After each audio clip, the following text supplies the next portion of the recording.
In every job that must be done, there is an element of fun.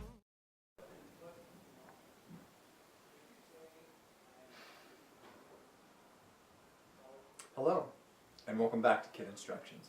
I'm the daddy. Today, we're going to be talking about something that every family, there comes a time when every family needs to make a decision about this with the birth of every child. Before I say any more, let's go to Louise for some child counsel. Louise, how do you feed a baby? You go like this, you walk this baby, and then put it to bed, and the baby is gone when she don't have any time.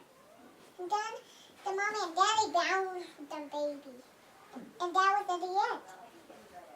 And that was at the end. Gotcha. Thank you very much.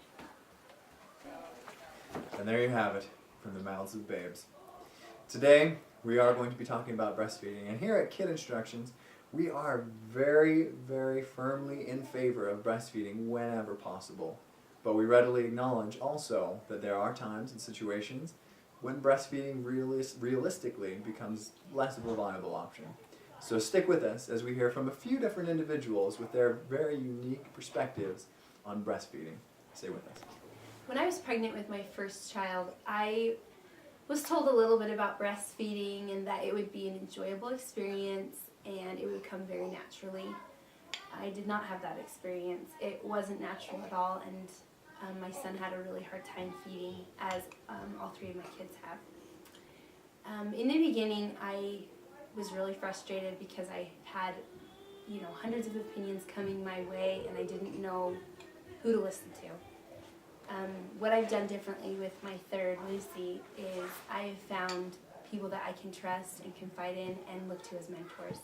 There's always help, but you have to get the right kind of help, and you have to get help that you're comfortable with.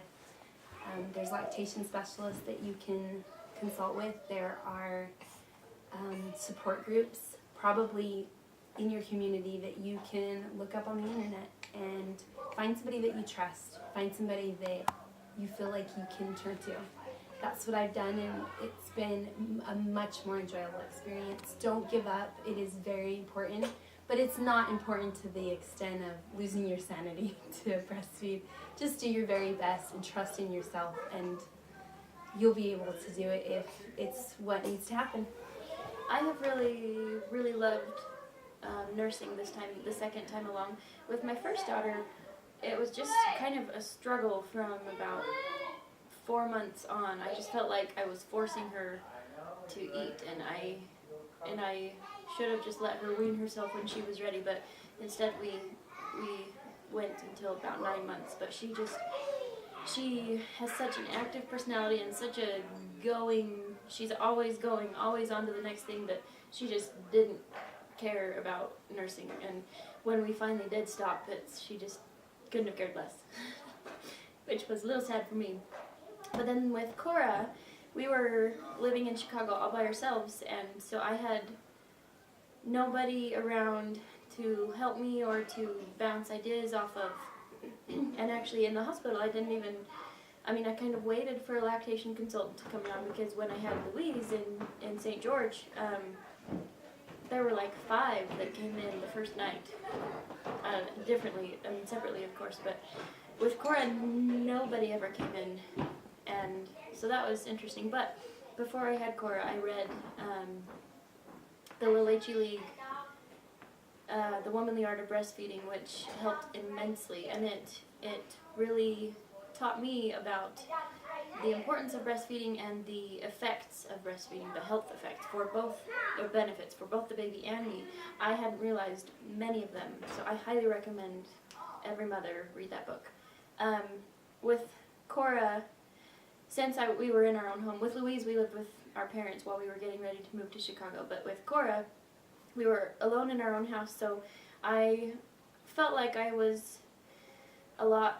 didn't have to cover up every time because there wasn't so much family coming around every time. So I felt like with Cora I got to make eye contact a lot more, and we had some really special moments when she would just be eating and she'd look up at me, and we had this little game where she'd put her fist up to my mouth and I'd kiss it and chew on it and stuff, and she'd giggle and laugh and then go back to feeding when she was ready.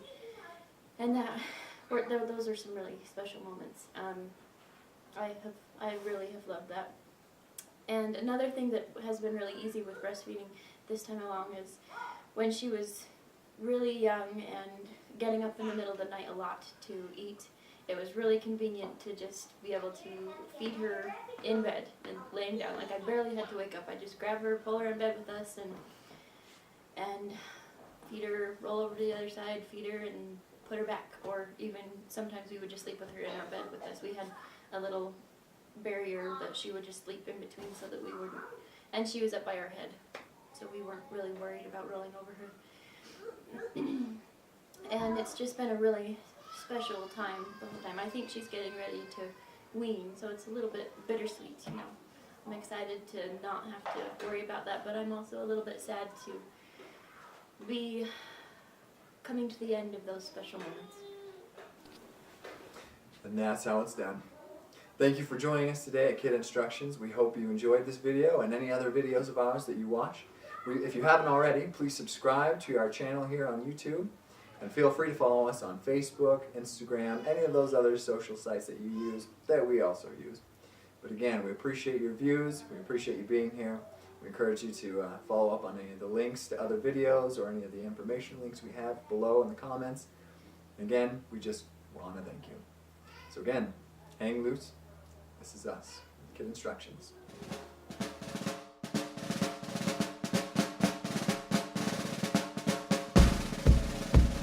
Because I was afraid to speak when I was just a lad. My father gave my nose a tweak and told me I was bad. Then one day I learned a word that saved my aching nose. The biggest word you ever heard, and this is how it goes. Oh, supercalifragilisticexpialidocious.